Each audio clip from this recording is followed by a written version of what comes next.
మొదటి అధ్యాయము 17వ వాక్యం. కీడు చేయటం మానుడి, మేలు చేయ నేర్చుకొనుడి. ప్రియ సోదరి సోదరుడా, లోకములో మనము ఎవరికి కూడా కీడు చేయకూడదని దేవుని వాక్యం సెలవిస్తుంది. నీవు కీడు చేసినవా?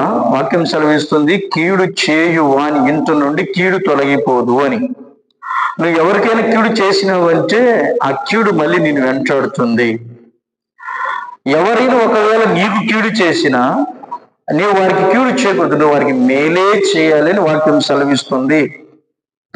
గమనించండి, ఇక్కడ మనం గమనించినట్లయితే ఎందుకు మనము కీడు చేసిన వారికి కూడా మేలు చేయాలి?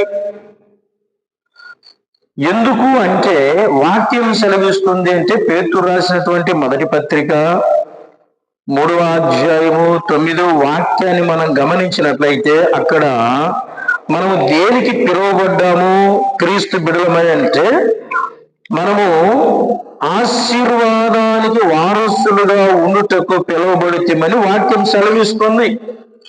అవును సోదరి సోదరుడా, నీవు నేను మనమందరినీ ప్రభు యేసు క్రీస్తు ప్రభుల వారు ఎందుకు పిలుచుకున్నారు అంటే ఆశీర్వాదానికి వారసులుగా ఉండుటకు మీరు పిలువబడితే గనుక కీడుకు ప్రతి కీడైన దూషణకు ప్రతి దూషణ చేయక దీవించుడి అంటున్నారు. అవును, ప్రభువు తన ప్రాణం పెట్టి రక్తం చిందించి ఆ పరిశుద్ధ రక్తం చేత నిన్ను కడిగి తన బిడ్డగా ఎందుకు నిన్ను చేసుకున్నాడు అంటే నీవు ఆశీర్వాదానికి వారసుడిగా ఉండాలి అని, ఆ ఆశీర్వాదానికి నువ్వు వారసుడిగా జీవించాలని ప్రభు నీ కోసం ప్రాణం పెట్టాడు. మరి ఆశీర్వాదానికి వారసుడుగానే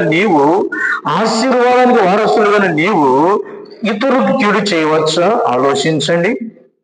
కీడు ఎప్పుడు ఎవరికి మనము చేయకూడదు. ఒకవేళ వాళ్ళు మనకు కీడు చేసినా మనకు వారికి మేలే చేయాలి తప్ప కీడు చేయకూడదు. పరిశుద్ధ గ్రంథంలో మనం గమనించినట్లయితే సమూయేలు గ్రంథంలోకి మనం వెళితే మొదటి అధ్యాయం 24వ వచనములో అక్కడ దావీదు మహారాజును మనం చూస్తాం. గమనించండి, దావీదు మహారాజు సౌలుకు మేలు చేశాడా కీడు చేశాడా ఆలోచించండి కదండి. ఫిలిష్తీయులు యుద్ధానికి వచ్చినప్పుడు సౌలు రాజు, ఆయన కుమారుడు, తర్వాత ఇశ్రాయేలు ప్రజలందరూ కూడా ఆ ఫిలిష్తీయుడైన గొలియాతును చూసి భయపడుతూ ఉంటే 17 ఏళ్ల వయస్సు కలిగినటువంటి దావీదు వారిని చంపి ఇశ్రాయేలు ప్రజలకు విజయాన్ని ఇచ్చాడు. అయితే ఇశ్రాయేలు ప్రజలకు విజయాన్ని ఇచ్చి ఫిలిష్తీయుల చేతిలో నుంచి ఆయన రక్షిస్తే దావీదు ఏం చేశాడండి? దావీదు మీద పగబట్టాడు, ద్వేషం తెచ్చుకున్నాడు, దావీదును చంపాలని వెంటాడుతూ ఉన్నాడు. ఒకనొక రోజు దావీదు చేతిలో సౌలు చిక్కాడు. దావీదు అప్పుడు చంపేయచ్చు, కానీ దావీదు ఏం చేశాడట? అతన్ని చంపలేదండి. అందుకే సౌలు అంటున్నాడు దావీదుతో, ఇట్లా యెహోవా నన్ను నీ చేతికి అప్పగింపగా నన్ను చంపగా విడిచినందుకు ఈ దినమున నీవు నా అపకారమునకు ఉపకారం చేసిన వాడవై నాడలో నీకున్న ఉపకార బుద్ధిని వెల్లడి చేస్తే గనుక నీవు నాకంటే నీతి పరుడవు. గమనించండి, ఒకనికి తన శత్రువు దొరికేలా మేలు చేసి పంపివేయినా ఈ దినమున నీవు నాకు చేసిన దాన్ని బట్టి యెహోవా ప్రతిగా నీకు మేలు చేయనుగాక.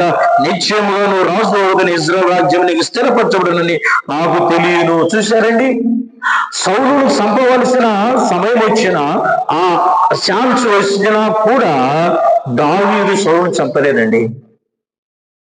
ఎందుకు చంపలేదండి? దావీదు చంపేయచ్చు కదా. కీడు చేయడం దావీదుకి ఇష్టం లేదు. అందుకే సౌలు నోడితే అంటాడు, ఆయన ఎవరైనా ఒకరికి అపకారం చేస్తే ఉపకారం చేస్తాడా?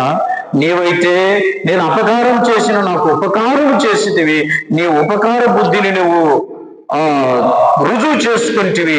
ఇదిగో నీవు నాకంటే నీతిమంతుడు, ఖచ్చితంగా నువ్వు రాజు అవుతావని చెప్పాడు. అవును సోదరి సోదరుడా, నువ్వు కీడు చేయడం మానుకొని మేలు చేస్తే నీ కుటుంబం ఆశీర్వదించబడుతుంది, నీ పిల్లలు ఆశీర్వదించబడతారు, నువ్వు స్థిరంగా ఉంటావు. పరిశుద్ధ గ్రంథంలో అనేక సంగతులు ఉన్నాయండి. కీడు చేయకుండా మేలు చేసిన వారి జీవితాలు ఏ విధంగా ఆశీర్వదించబడ్డాయో. చివరికి ఏమయ్యారండి? రాజు అయిన దావీదు మహారాజు అయి కూర్చున్నాడండి. గొప్ప రాజుగా చేసేసాడు. దావీదు సింహాసనాన్ని దేవుడు స్థిరపరిచాడు. ప్రియ సోదరి సోదరుడా, ఇదిగో వాక్యం నీవు ఎవరికి కూడా కీడు చేయొద్దు. కీడు చేయని ఆలోచన ఆ తలుపు నీ హృదయంలోనికి రానివ్వద్దు. ఇదిగో కీడు చేసినావా నష్టపోతావు, కీడు చేసినావా నువ్వు కుటుంబం ఇబ్బంది పడుతుంది. మేలు చేసి చూడు, నీవు నీ బిడ్డలు ఆశీర్వదించబడతారు. ఒకవేళ ఎవరైనా కీడు చేసిన వాళ్ళకి మేలే చేయి, కానీ కీడు చేయవద్దు. కనుక అప్పుడు నువ్వు నీ కుటుంబం ఆశీర్వదించబడుతుంది. God bless you.